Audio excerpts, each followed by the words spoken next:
Hello everyone, welcome to understand UPSC. 19 नवंबर का currently का एपिसोड लेकर मैं आया हूँ। टोटल 6 आर्टिकल्स द हिंदू से हम डिस्कस करेंगे and then one TDF question. 6 articles में 2 या 3 ऐसे आर्टिकल्स हैं जो हमारे मेंस के लिए काफ़ी इंपॉर्टेंट है। एक जीएस 3 में क्रॉप डाइवर्सिफिकेशन के रिगार्डिंग है article, and the second one is 16th finance commission जो जीएस 2 के लिए इंपॉर्टेंट है। और उसमें हम क्या एक्सपेक्ट कर सकते हैं for Panchayati Raj institutions and urban local bodies, उसके फंडिंग को लेकर। ठीक है। सो बट ओवरऑल एनालिसिस उसमें की गई है कि फंडिंग कितनी होती है, कितना इम्पोर्टेंट है, और जो प्रीवियस जो फाइनेंस कमीशंस की जो रिकमेंडेशंस रही है इन इंस्टीट्यूशंस को लेकर, उसके बारे में भी थोड़ा बहुत बताया गया है। ठीक है। बाकी जो आर्टिकल्स हैं वो आप इंटीग्रेट करके समझ सकते हो, प्रीलिम्स मेंस दोनों के लिए इंपॉर्टेंट होगा। और एक टीडीएफ का क्वेश्चन। टीडीएफ से याद आया, टीडीएफ जो है वो जिस तरह से हमने प्लान किया था उस तरीके से हम उसको फॉलो नहीं कर पा रहे हैं। It's my fault, I know that. Definitely उसको स्टार्ट करेंगे गवर्नेंस से। But I just want to say there are so many students जो कि शुरू में कंसिस्टेंट थे और आज भी कंसिस्टेंट है। ऑल दो मैं जो है subject wise topic wise questions नहीं कराता हूँ, but still they are writing answers every single day. And I want to say all of you that आपकी कंसिस्टेंसी के लिए, आपके पेशेंस के लिए, आपके हार्ड वर्क के लिए, ठीक है, मुझे आपको थैंक यू बोलना है। और मैं हर एक इंसान का नाम लूँगा जिन्होंने कल अपनी कॉपी सबमिट की है।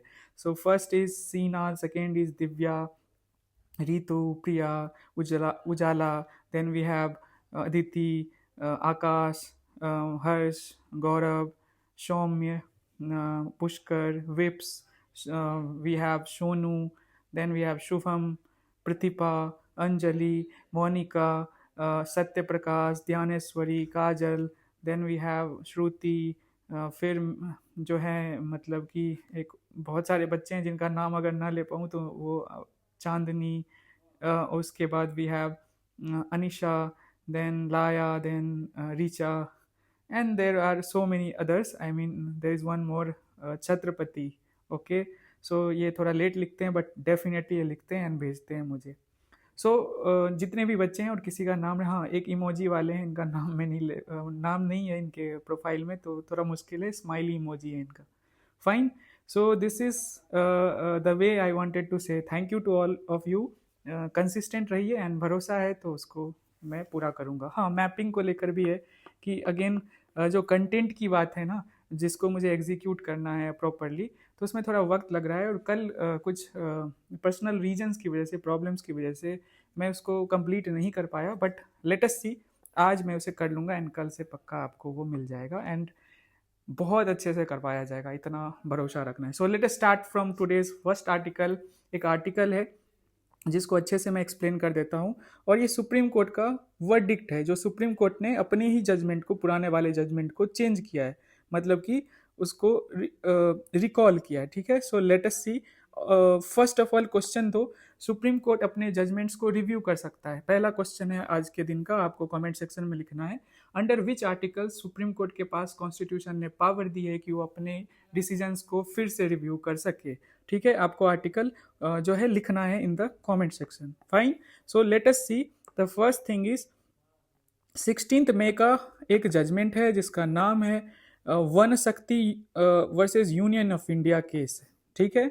2 जज बेंच बैठी थी और इसमें क्या डिसीजन आया था पहले बता देता हूँ कि आपको पता होगा कि एनवायरनमेंट क्लियरेंसेस अगर चाहिए, ठीक है, किसी प्रोजेक्ट को लगाने के लिए, बड़े प्रोजेक्ट को, तो उसके लिए जो है मतलब कि लोगों की जो सहमति होती है, एक प्रॉपर कमिटी, एक कह सकते हो इंस्टीट्यूशनलाइज वे में प्रोसेस बनाया गया ईआईए के अंदर। बट जो रीसेंट, जिसको एनवायरनमेंट इम्पैक्ट असेसमेंट कहते हैं, बट जो रिसेंट नोटिफिकेशन ईआईए का आया था from the government of India side, उसमें क्या था कि एनवायरनमेंट क्लियरेंसेस जो हैं मेजर प्रोजेक्ट्स को वंस मतलब स्टार्ट करने के बाद भी मिल सकते हैं। मतलब कि स्टार्ट करने से पहले जो है ना वो पक्का, मतलब ऐसा नहीं था कि आपको स्टार्ट होने से पहले ही देर आर सर्टेन प्रोजेक्ट्स, मतलब कि उसके लिए भी टर्म्स एंड कंडीशंस हैं, ऐसा नहीं है कि डायरेक्ट वो स्टार्ट कर सकते हैं। तो उसके लिए एनवायरनमेंट क्लियरेंसेस ना वो बाद में भी ले सकते थे, ऐसा प्रोविजन था। ठीक है। तो उसी प्रोविजन को चैलेंज किया गया था एंड सुप्रीम कोर्ट ने कहा कि ऐसा नहीं हो सकता है। मतलब गवर्नमेंट के उस नोटिफिकेशन में जो वो पार्ट था कि बाद में आप क्लियरेंसेस ले सकते हैं आफ्टर स्टार्टिंग द प्रोजेक्ट, उस चीज़ को सुप्रीम कोर्ट ने इस जजमेंट में खारिज कर दिया। बट सुप्रीम कोर्ट ने अपने फिर से उसी पुराने जजमेंट को रिव्यू किया एंड रिव्यू में 2:1, ठीक है, इसमें ये सुनाया कि वो डिसीजन को हम वापस ले रहे हैं। एंड जो गवर्नमेंट ने लाया था नोटिफिकेशन के अंदर कि क्लियरेंसेस जो इन्वायरमेंटल जो क्लियरेंसेस हैं वो जो प्रोजेक्ट्स हैं उसके स्टार्ट होने के बाद भी लिए जा सकते हैं, ठीक है। तो गवर्नमेंट की डिसीजन फिर से वो लागू हो गई जो नोटिफिकेशन में आई थी। सो मेजोरिटी व्यू में देखो तो CGI Gavai and justice Chandran, मतलब जो 2 जज थे आउट ऑफ 3 जजेस, तो 2 जजेस ने ऐसा कहा, क्या कहा, उनके रिमार्क्स क्या है कि वन शक्ति रूलिंग इज टू स्ट्रिक्ट, ठीक है, जो 16th में वाला रूलिंग है। It's continuation would cause major economic losses, delay numerous projects and harm public interest and development. एक तो इकोनॉमिक लॉसेस होगा कि अगर जो मतलब कि प्रोजेक्ट स्टार्ट हो गए हैं आप उसको अब क्योंकि क्लियरेंसेस नहीं मिली थी उनको स्टार्टिंग में, तो अब उनको बंद करना पड़ेगा इस जजमेंट के हिसाब से। देन न्यूमरस डिले होगा प्रोजेक्ट में और पब्लिक इंटरेस्ट के लिए, डेवलपमेंट के लिए वो हार्मफुल हो सकता है। तो इस बेसिस पे इस जजमेंट को वापस ले लिया गया, ठीक है। समझ गए बेसिक। अब इतनी स्टोरी मुझे नहीं बतानी, आपको एक आर्टिकल पूछा है बस उसे बता दीजिएगा कमेंट सेक्शन में। चलते हैं सेकेंड आर्टिकल पे। ये है क्रॉप डाइवर्सिफिकेशन पर आर्टिकल। बहुत ध्यान से इसको सुनना है, इसमें जो भी इंपॉर्टेंट लगे आपको इस डेटा को या जो इन्फॉर्मेशन है मेंस के लिए प्रॉपर नोट्स फॉर्मेट में मैंने इसे समराइज किया है, तो आप इसको यहाँ से उठा के अपने नोट्स में डाल सकते हो। सो क्रॉप डाइवर्सिफिकेशन में सीरियल की जो दालें होती है ना, मतलब उनको इंक्लूड करने के लिए जो है, एक मिनट, जस्ट लेट मी सी वन थिंग। ये आज का ही आर्टिकल है ना, मुझे कंफ्यूजन हो रहा है, आज ही आया था ना कि कल का है। ओके ओके, हाँ, सो आज का ही है। ओके, सो मुझे लगा ये कल वाला आर्टिकल मैंने इंक्लूड कर लिया। सो जो time to sort of out India serial miss, मतलब सीरियल का क्या मतलब होता है, अनाज, ठीक है, चाहे वो राइस हो, व्हीट हो, इस तरीके से। सो India's food grain system is distorted. Okay, food grain system पे ये क्वेश्चन उठाया जा रहा है इस आर्टिकल में। कैसे है ये सारी चीजें देखेंगे।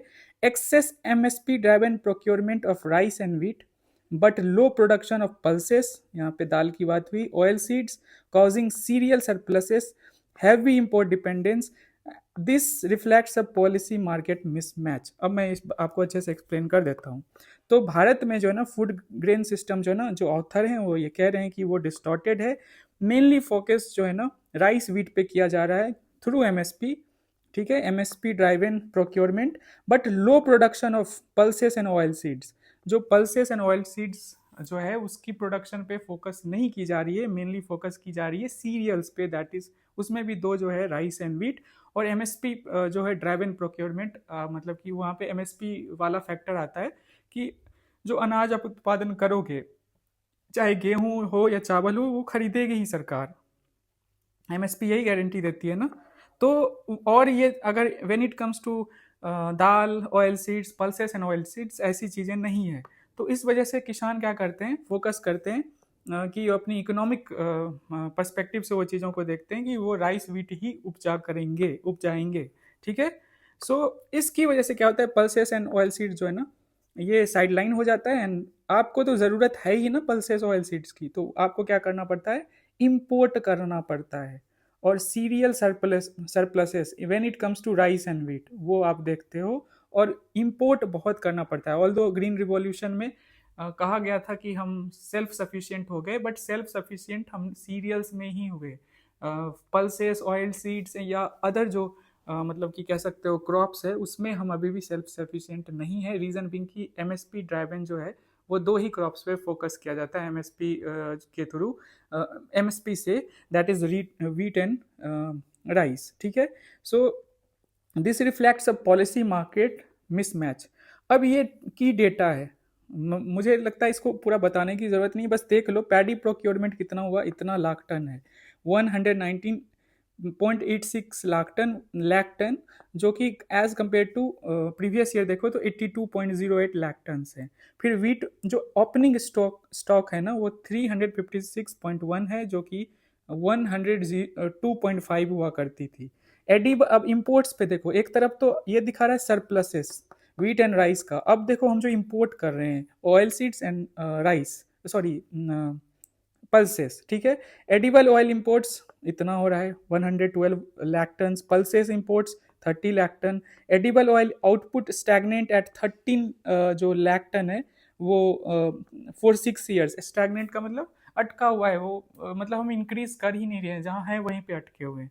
इंपोर्ट बिल जो है वो इतना 1000 करोड़ 82,000 जो है करोड़ रुपीस का जो है ऑयल का, एडिबल ऑयल का हम इंपोर्ट कर रहे हैं। मतलब इतना हमारे मतलब पैसे जा रहे हैं इसके पीछे। इसको हम घर में ही प्रोड्यूस कर सकते हैं और कॉस्टली होगा ही। जब भी कोई चीज़ इंपोर्ट होगी तो चांसेस ज़्यादा हैं कि वो कॉस्टली होगा, not always but most of the times.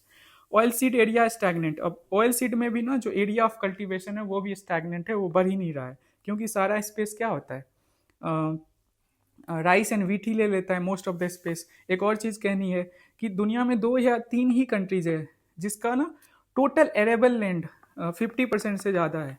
मतलब कि उसका टोटल एरिया का 50% से ज़्यादा जो स्पेस है वो एरेबल लैंड को जाता है, उसमें से एक इंडिया भी है, ठीक है। तो आप लोगों के लिए क्वेश्चन है कि जो second question of the day, कि बताना कि कौन से ऐसे कंट्रीज है दुनिया में जहाँ पे 50% ऑफ इट्स लैंड जो है ना वो एरिया वो जा रहा है टू दी क्रॉप कल्टीवेशन, ठीक है। ये आपको बताना है। और यूपीएससी इस पे एक कंपेयर करके क्वेश्चन प्रीवियस ईयर पूछा था चाइना और इंडिया के बीच में। Fine, so let us go to the, हाँ, तो वाई डिस्टोर्शन एग्जिस्ट, क्यों करता है एग्जिस्ट, उसके पीछे का काम रीजन है MSP bias towards rice and wheat. First thing, farmers prefer assured procurement, avoid pulses and oil seeds. देखो अश्योर्ड प्रोक्योरमेंट मिलती है ना राइस एंड व्हीट में, that's why week markets.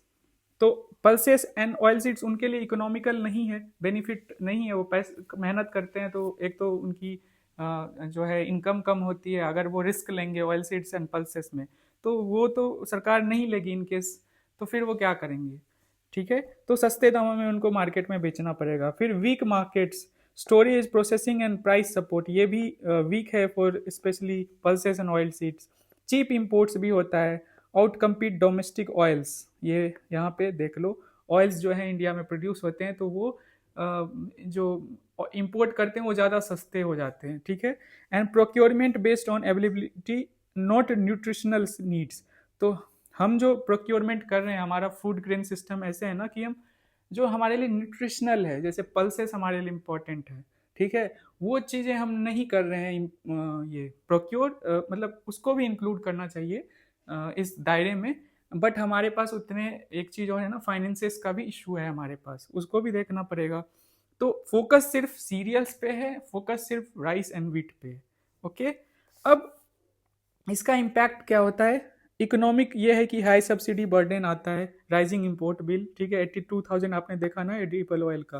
Then agricultural perspective से देखें तो मोनोक्रॉपिंग की तरफ हम जाते हैं, stagnant yields of oil seeds and pulses, ठीक है। मोनोक्रॉपिंग का मतलब है एक ही क्रॉप आप अपने फील्ड में हर साल लगा रहे हो, ठीक है। देन एनवायरमेंटल पर्सपेक्टिव से देखें तो आप सबको पता है कि पैडी में कितना वाटर लगता है, ठीक है। एंड मीथेन इमिशंस भी बहुत होते हैं पैडी क्रॉप्स के थ्रू।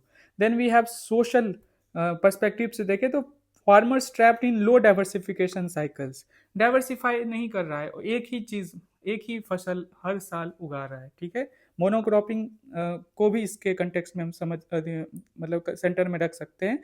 देन रिफॉर्म्स नीडेड, ये है सॉल्यूशन, वे फॉरवर्ड, क्या करना चाहिए इसके लिए। तो प्रोक्योरमेंट जो है ना वो शिफ्ट करना चाहिए MSP procurement toward pulses and oil seeds and reduce cereal procurement in surplus states। ये सॉल्यूशन है, देखो बहुत सुंदर। एक तो एमएसपी प्रोक्योरमेंट जो है ना toward pulses and oil seeds करना चाहिए, रिड्यूस करना चाहिए जिन स्टेट्स में सरप्लस जो है ना सीरियल्स प्रोक्योर किए जा रहे हैं। बहुत अच्छा, इसको आप इंक्लूड कर सकते हो, ये प्रैक्टिकल है। मतलब एक होता है वे फॉरवर्ड, ऐसे ही दे दिया, एक होता है प्रैक्टिकलिटी की बात, ठीक है। Then we have diversification, pulse oil seeds clusters हमें डेवलप करने चाहिए एंड क्लाइमेट रेजिलिएंट क्रॉपिंग की तरफ हमें मूव करना चाहिए। मार्केट्स को भी इसी तरीके से अडेप्टेबल बनाना पड़ेगा। बूस्ट जो एफपीओज हैं, आपको पता है बेसिक है ये, enable direct farmer processor linkages, ठीक है, and better storage and processing. Then we have price and risk, so price deficiency, payments, stronger insurance and input support, इसको भी आपको देखना पड़ेगा, ठीक है। सो ये आपके पास सॉल्यूशंस हैं। एंड आज का जो टीडीएफ का क्वेश्चन आपके सामने है वो आप देख सकते हो आज 7 to 9 PM। आप इसे अगेन हमारे ग्रुप में, जो डेडिकेटेड ग्रुप है, इस वीडियो के लिंक के सेकंड डिस्क्रिप्शन पे आप क्लिक करके वहाँ डायरेक्टली पहुँच सकते हो, वहाँ आप इसे पोस्ट कर सकते हो अपने आंसर्स को। Fine. Third article of the day 16th finance commission पे है, और उसमें हम क्या एक्सपेक्ट करते हैं for the urban local bodies and Panchayati Raj institution, ठीक है। सो इसको हम देखेंगे, थोड़े अच्छे ढंग से इसको डिस्कस करेंगे। मेरी बैटरी थोड़ी सी लो है, फिर भी मैं ट्राई करूँगा बेस्ट पॉसिबल वे में इसको आपको समझाऊँ। सो 17th कॉन्स्टिट्यूशनल मैंडेट क्या है फॉर PRIs एंड UCBs, मतलब urban local bodies. So 73rd and 74th amendment states must create SFCs every 5 years, that is state finance commission. State जो है ना 5 साल पे डेफिनेटली जो SFC जो है स्टेट फाइनेंस कमीशन कॉन्स्टिट्यूट करेगा, क्रिएट करेगा। And PRIs and ULBs, that is Panchayati Raj institution, जो कि 73rd अमेंडमेंट से ये कॉन्स्टिट्यूशनल स्टेटस दिया गया। एंड अर्बन लोकल बॉडी जो 74th अमेंडमेंट से, उनको फंड्स एंड फंक्शनल रिस्पॉन्सिबिलिटीज मिले। इसी पर चीज़ को ध्यान में रखते हुए 5 years पे SFCs जो है वो क्रिएट करना चाहिए हर एक स्टेट को। अब मुझे बताओ कि SFC जो है ना, दोनों में, चाहे 73rd एंड 74th अमेंडमेंट में इसका मेंशन किया गया है। आप ना इसके लिए third question of the day, इसके लिए रिस्पेक्टिव आर्टिकल्स बताओ, ठीक है। सो कोर इशू, हाँ। एंड देन यूएफसीज का मतलब यूनियन फाइनेंस कमीशन। आपको पता है अभी यूनियन फाइनेंस कमीशन ने जो कॉन्स्टिट्यूट किया गया था, 16th फाइनेंस कमीशन कह लो, अरविंद पनगड़िया इसको हेड कर रहे थे। उन्होंने अपनी रिपोर्ट प्रेसिडेंट द्रौपदी मुर्मू को सौंपी। तो उसी रिपोर्ट में क्या क्या रिकमेंडेशन होने वाले हैं स्पेशली फॉर दीज टू, इसी को लेकर ये आर्टिकल पूरा है। मतलब देखते हैं कोर इशू क्या है। Mismatch between functions and finances of PRIs and ULBs, ठीक है। हम अगर देखें तो एक तरफ तो हम आगे इसको देखेंगे, व्हाट एक्सपेक्टेशंस क्या है वो आगे देखेंगे। एक तरह से हम करंट सिचुएशन देख रहे हैं, करंट फंड्स की स्थिति देख रहे हैं of ULBs and PRIs। Fine. So core issue क्या है? Mismatch between functions and finances of PRIs, ULBs, large responsibilities, water sanitation and road public health, but weak revenue powers. So first thing is कि जितना उनको functions दिया गया ना इन दोनों bodies को, उसके हिसाब से revenue powers नहीं दी गई है, ठीक है। इंडिया में one of the lowest है दुनिया में। And states rarely implement SFC's recommendation. Second thing, एक तो आपको पता होना चाहिए जो फाइनेंस कमीशन चाहे यूनियन लेवल पे बने, स्टेट लेवल पे बने, उनके जो रिकमेंडेशंस होते हैं वो मैंडेटरी नहीं होते हैं, ठीक है। आर्टिकल 280 है फॉर यूनियन फाइनेंस कमीशन, आप लोगों को पता होगा, ठीक है। तो दो चीज़ें हैं, पहली तो रिस्पॉन्सिबिलिटी जैसे दी गई है sanitation, water, road, public health, इन सारी चीज़ों को देखने के लिए, तो आपने उस हिसाब से फंड्स की जो रेवेन्यू कलेक्शन की जो पार है वो नहीं दी है to our villages, I mean PRIs and ULBs, ठीक है। Then how past UFCs fell short. अब तो हम स्टेट फाइनेंस कमीशन की बात कर ही नहीं रहे, हम आ रहे हैं यूनियन फाइनेंस कमीशन, वो क्या प्रोविजन करता है इनके लिए। तो 11 से लेके 15 फाइनेंस कमीशन ना कह लो तो डिसीजंस ऐसे थे कि फिक्स्ड रूल को इन्होंने नहीं फॉलो किया जिसमें कि ये ग्रांट्स दे सके टू दीज बॉडीज, ठीक है। ना तो फिक्स्ड रूल या फॉर्मूला कह लो, ना लॉन्ग टर्म कोई प्लान है। चीज़ें जो है ना एक बार आती है एक बार जाती है, आई मीन कुछ भी फिक्स नहीं कर रखा है। सो अगर ऑल टुगेदर देखो 11 to 15 फाइनेंस कमीशन का summary, did not assess actual local government expenditure needs. जो नीड्स होती है उनको एसेस करके, उनको अच्छे से इवेलुएट करके इन्होंने जो है फंड्स नहीं दी, फर्स्ट थिंग अपने रिकमेंडेशन के थ्रू। सेकेंड, मतलब कि गवर्नमेंट को बोला, यूनियन गवर्नमेंट को। Then shifted between percentage based and lump sum grants, ठीक है। सो ये जो है ना एक तरह से शिफ्ट होते रहे फ्रॉम परसेंटेज बेस्ड जो इनको ग्रांट्स देनी है to these bodies and lump sum grants. Then performance grants introduce but inconsistently applied. So performance कैसा होगा यूनियन जो urban local bodies and PRIs का, उसके बेसिस पे उनको ग्रांट्स दी जानी थी। तो ये भी फिक्स नहीं रहा, एक बार इंट्रोड्यूस किया फिर हटा दिया, तो ये मतलब कि इट शोज कि वो सीरियस नहीं है। Then we have no stable formula for physical autonomy. So no stable formula for physical autonomy by local bodies. Fine. तो हम ये देखेंगे कि मतलब कि फिजिकल ऑटोनॉमी के लिए कोई स्टेबल फॉर्मूला नहीं है। मतलब कि ये हम 11 to 15 फाइनेंस कमीशन देख रहे हैं। देन की प्रॉब्लम्स हाईलाइटेड, मतलब जो प्रॉब्लम्स हैं इस आर्टिकल में जो हाईलाइट किए गए हैं with funding of urban local bodies. तो PRIs ULBs depend on state for funds. Vertical physical dependence होता है इनका एक तरह से, मतलब कि स्टेट्स पे फंड्स के लिए डिपेंड कर रहे हैं। नो प्रिडिक्टेबल फिजिकल ट्रांसफर्स, ठीक है, मतलब इनको इंश्योर नहीं किया जाता, इनको बताया नहीं जाता कि आपको इतना मिलेगा, मतलब ये मतलब अनसर्टेनिटी रहती है। Local governments bear front line service burdens. Then FCs really integrate SFC reports. जो फाइनेंस कमीशन है, यूनियन फाइनेंस कमीशन, समटाइम्स ही इंटीग्रेट करती है जो स्टेट फाइनेंस कमीशन ने रिपोर्ट दी है। अच्छी रिपोर्ट्स को आप इंटीग्रेट कर सकते हो ना while deciding the finances, specially to states and जो अर्बन लोकल बॉडीज हैं। वीक कोऑपरेटिव फेडरलिज्म ये दिखाता है। And grants often tied to conditions without long term reform, ठीक है। तो आप ग्रांट्स तो दे रहे हैं बट लॉन्ग टर्म रिफॉर्म्स जो है ना कंडीशंस लगाते हैं, मतलब यूनियन फाइनेंस कमीशन के रिकमेंडेशन के बेसिस पे union government on PRIs and ULBs. अब क्या एक्सपेक्ट किया जा रहा है 16 फाइनेंस कमीशन से? तो provide a clear formula for local body grants, basic plus performance, इन दोनों को इंक्लूड करना है।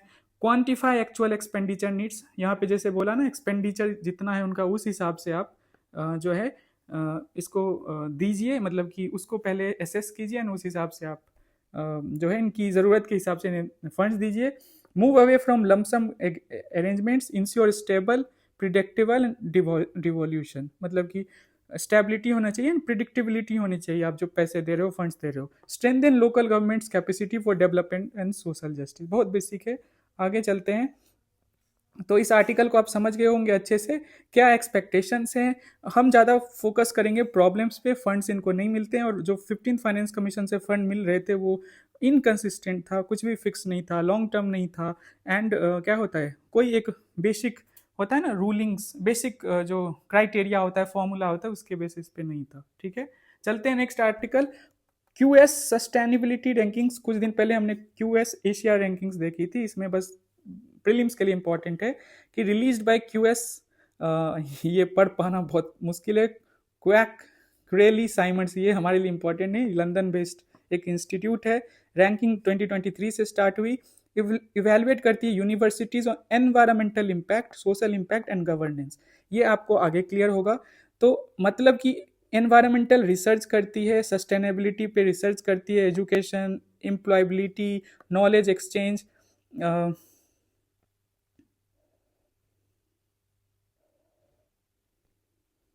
ठीक है, हेल्थ, वेलबींग एट्सेट्रा।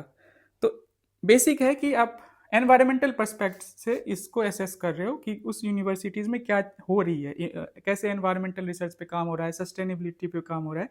तो इसमें देखो तो इंडिया की जो रैंकिंग है ना, तो टोटल 2000 इंस्टीट्यूशन जो है इसमें रैंक की गई, जिसमें इंडिया की 103 यूनिवर्सिटी फीचर हुई है 2000 में, ठीक है। और भारत के टोटल मतलब 4th हाईएस्ट है globally, first US, then China and UK, and 4th India का है। और 12 इंडियन यूनिवर्सिटीज टॉप 500 में सबसे ज़्यादा जो प्लेस है, सबसे हाईएस्ट प्लेस इंडियन यूनिवर्सिटी है, that is IIT Delhi. 93rd rank है all over world. And employability and outcomes की वजह से इसको इंक्लूड किया गया है। ब्रह्मोस, ब्रह्मोस के बारे में बेसिक है कि सुपरसोनिक क्रूज मिसाइल है, आपको पता होगा, रेंज 290 किलोमीटर है। एंड न्यूअर वर्जन का तो 450 to 500 किलोमीटर प्लस ये जा सकती है। समझते हो ना, सुपरसोनिक क्रूज मिसाइल, ठीक है। इंटरसेप्ट करना इसको बहुत मुश्किल है। और स्पीड जो है ना 2.8 से 3 मैक के बीच में होता है। मैक क्या है कि साउंड का स्पीड, उसके कंपैरिजन में ये मैक जो है दिया जाता है, ठीक है। तो launch platforms land, air, sea and submarine, कहीं से भी ये मिसाइल जो है ना लॉन्च किया जा सकता है। अब ये ऑपरेशन सिंदूर में बहुत अच्छे से यूज़ किया गया था, उसी को देखते हुए इसके प्रति जो इंडिया इसको प्रोड्यूस कर रहा है, और इसमें रशिया की भी हिस्सेदारी है ब्रह्मोस में, आपको पता होगा।